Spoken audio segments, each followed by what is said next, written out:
తాజా గణాంకాలు ఆందోళన కలిగిస్తున్న పరిస్థితులు అలాగనే ఉన్నాయి. ఆంధ్రప్రదేశ్లో సాగు విస్తీర్ణం గణనీయంగా పడిపోయింది. అది ఈ 1 సంవత్సరంలోనో, ఈ 2 సంవత్సరాల్లోనో, కూటమి ప్రభుత్వం వచ్చిన తర్వాతనో జరిగిన వ్యవహారం కాదు. గడిచిన 10 సంవత్సరాలుగా ఆంధ్రప్రదేశ్లో సాగు విస్తీర్ణం 25% పతనమైంది. తాజా గణాంకాలు ఆందోళన కలిగిస్తున్నాయి. 76 లక్షల హెక్టార్ల నుంచి ఆంధ్రప్రదేశ్లో పంటల సాగు చేసే విస్తీర్ణం 57 లక్షలకు పడిపోయింది. అంటే 25% తగ్గింది. భవిష్యత్తులో ఇది ఇంకా తగ్గే అవకాశం ఉంది, కానీ సాగు విస్తీర్ణం పెరిగే అవకాశాలు లేవు.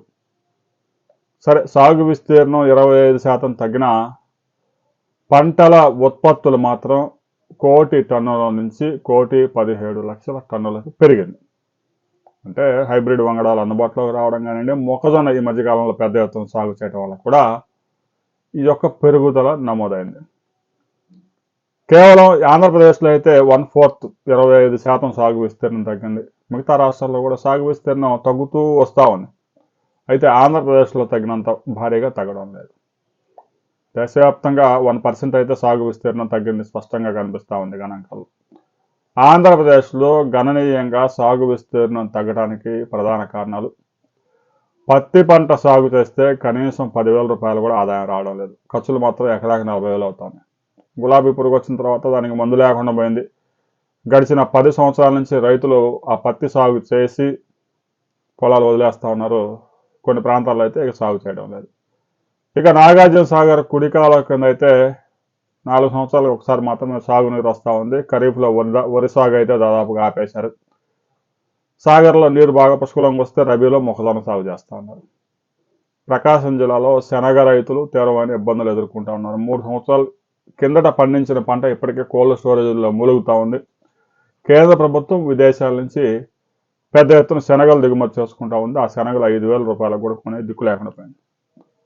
కేంద్ర ప్రభుత్వం ఎంఎస్పీ 5,800 రూపాయలు ప్రకటించినా కూడా 4,500కి 5,000కి కూడా వ్యాపారస్తులు కొనుగోలు చేయడం లేదు. కేంద్రం రంగంలోకి దిగడం లేదు.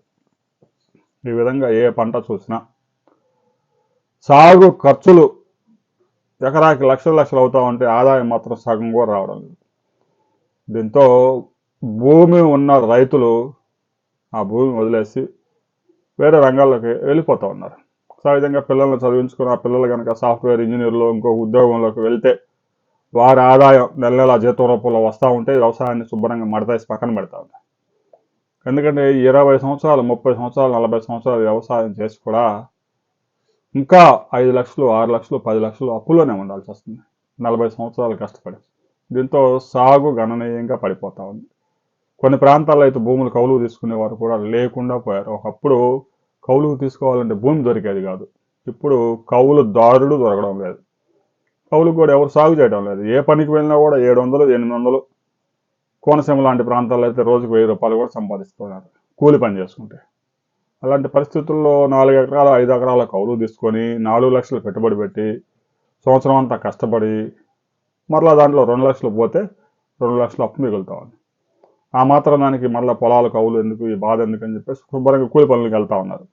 ప్రభుత్వం ఉచిత పథకాలు కూడా ప్రవేశపెట్టింది. ఇక సాగు భూములు కౌలు తీసుకునే వాళ్ళు లేకుండా పోయారు.